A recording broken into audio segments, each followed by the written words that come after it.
निर्दलीय विधायक सरजू राय मानते हैं कि अब सीएम हेमंत सोरेन को ईडी का सामना कर लेना चाहिए।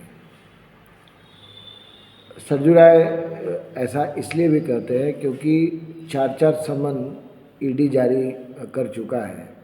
नहीं करना था तो पहले में ही नहीं करना था, पहले में चले गए, 9 घंटे की पूछताछ हुई या शायद 10 घंटे की पूछताछ हुई।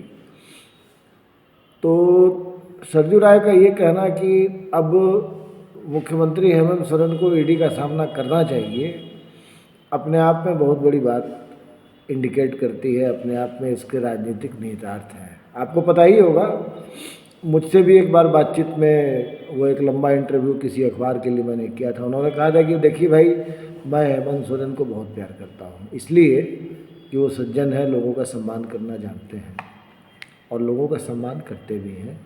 मेरा भी सम्मान करते हैं, बात को सुनते हैं, करना नहीं करना उनके हाथ में है, लेकिन यथोचित सम्मान लेते हैं। तो ये मेरे मन में भी था और लोगों के मन में भी था कि भाई सरकार के प्रति, खास करके हेमंत सोरेन के प्रति सरजू राय के मन में एक अच्छी भावना है और वो अच्छी भावना वास्तव में है भी। लेकिन 3-4 दिन पहले जमशेदपुर में उन्होंने प्रेस कॉन्फ्रेंस करके कहा कि ये एक तरफा प्रेम का मामला नहीं है। भाई, मैं आपको प्यार करता हूँ, अच्छी बात है, बदले में रिफ्लेक्शन दिखना तो चाहिए, आपको भी तो प्यार करना चाहिए, कम से कम इंडिकेट तो कीजिए कि हाँ, हम आपके साथ हैं। मकसद ये था कि साहब, हेल्थ मिनिस्टर बन्ना गुप्ता ताबड़तोड़ षड्यंत्र का जो जाल बिन रहे हैं वो बिन ही रहे हैं, उनके साथ रघुवर दास का भी नाम लिया जाता है। सरजू राय सवाल उठाते हैं कि साहब, पूरे देश में एनडीए और इंडिया दोनों अलग अलग है, जमशेदपुर में तो कहानी ही उल्टी है। जमशेदपुर में रघुवर दास और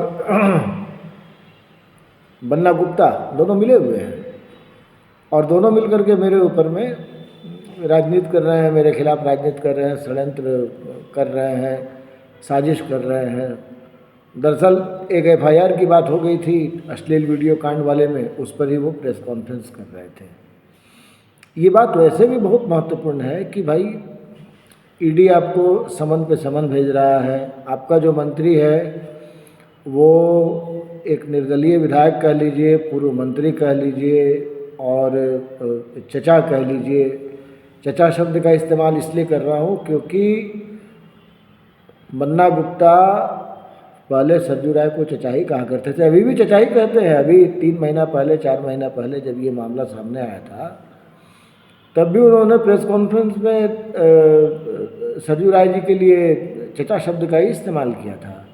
1-2 मीम्स भी चल रहे हैं कि ये पहले सरजू राय जी का पैर भी छूते थे और अब भारतीय जनता पार्टी के पूर्व मुख्यमंत्री रघुवर दास का पैर छूते हैं। यानी कि ये पैर छुआ टाइप का प्राणी है, जब जिसका चाहे उसका पैर छू ले और जब जिसके चाहे उसके खिलाफ एफआईआर लॉन्च करवा दे।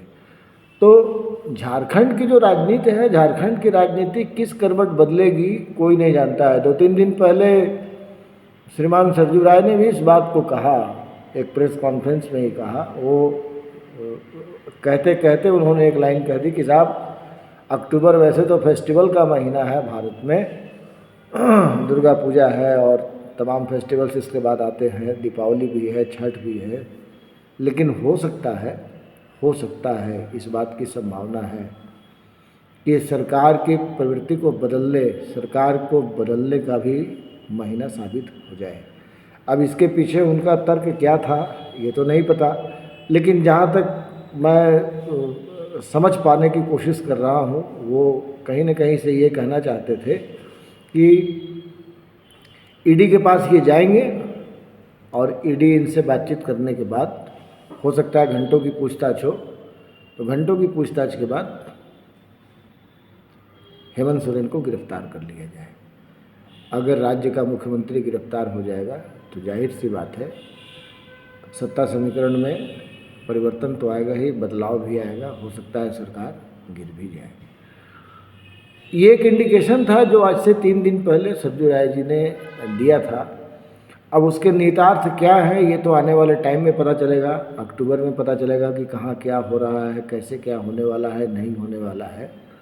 लेकिन इन दिनों सरजू राय एक्टिव हैं, लगातार बोकारो जा रहे हैं, धनबाद जा रहे हैं, कोडरमा जा रहे हैं, पलामू के इलाकों में भी उन्होंने भ्रमण किया है।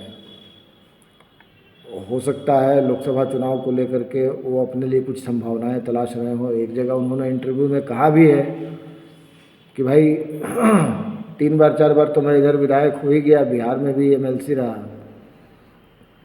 संसद आज तक गया नहीं, और एक बार संसद जाने की इच्छा हमारी जरूर है।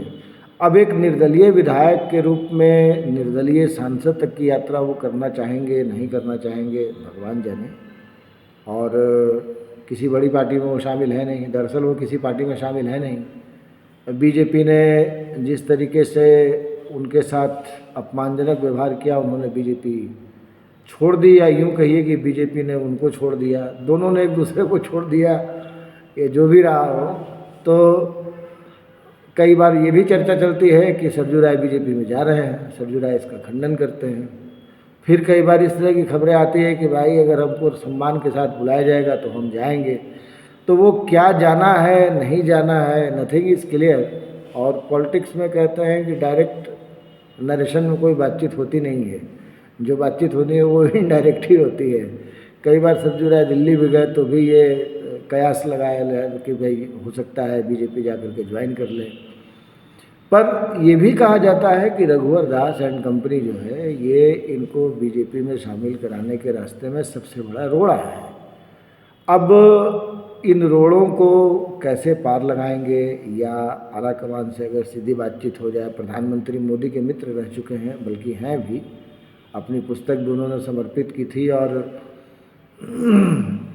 जब नदियों को साफ करने की बात चल रही थी, जिसके लिए प्रधानमंत्री ने बाकायदा एक डिपार्टमेंट भी, एक पूरा का पूरा मंत्रिमंडल का एक मंत्रालय ही गठित कर दिया था, उस वक्त उन्होंने कहा था कि भाई देखिए हमने किस तरीके से नदियों को साफ़ किया है, आप उसको देखिए। तो हो सकता है आने वाले दिनों में, मतलब इस बात की संभावना है, और पॉलिटिक्स संभावनाओं का खेल है, कि डायरेक्ट आला कमान ही कह दे कि भाई चलिए धनबाद से श्रीमान सरजू राय हमारे लोकसभा के उम्मीदवार होंगे। कोई बड़ी बात नहीं है। पीएन सिंह से लोग नाराज चल रहे हैं, उनकी उम्र का भी मामला चल रहा है। और सरजू राय अगर कल की तारीख में भारतीय जनता पार्टी में ज्वाइन कर भी लेते हैं, या उनको भारतीय जनता पार्टी धनबाद से टिकट दे भी देती है, तो गारंटी मानिए वो हारेंगे तो नहीं, क्योंकि उनका नेटवर्क बहुत तगड़ा है। दूसरा, सिर्फ नेटवर्क की ही बात नहीं है, नेटवर्क तो चलिए आपका जो है वो है, उसके साथ साथ एक सेंस ऑफ पॉलिटिक्स जिसको कहते हैं वो बहुत इम्पॉर्टेंट है। सेंस ऑफ पॉलिटिक्स में एक दौर में कहा जाता था कि सरजू राय भारतीय जनता पार्टी के चाणक्य हैं, और इसको उन्होंने कई बार साबित भी किया। 5 साल रघुवर दास की सरकार चली तो ऐसा नहीं था कि सरजू राय नहीं चाहते तो सरकार 5 साल चल जाती। ये जो उनके राजनीतिक विरोधी हैं सरजू राय के, वो भी इस बात को कहते हैं, कह रहे वो तो सर थे तो सर की इच्छा रहे ना रहे, लेकिन सर ने कभी अगर सोच लिया होता कि ये सरकार 5 साल नहीं चलनी है तो सरकार नहीं चलती। तो निगेटिव पॉलिटिक्स को हिट करने वाले सरजू राय एक्टिव हैं, लगातार लोगों से मिल रहे हैं, जमशेदपुर में हैं, जमशेदपुर रांची आना जाना होता है, और इस बीच में झारखंड के लगभग सभी ज़िलों को वो किसी न किसी बहाने, किसी न किसी तरीके से टच करते रहते हैं, लोगों से बात करते रहते हैं। और ये उनका अपना एक पॉलिटिकल स्ट्रेंथ है कि हर ज़िले में उनको जानने वाले 1000, 2000, 5000 लोग हैं। ये मतदाता भी हैं, ये समर्थक भी हैं।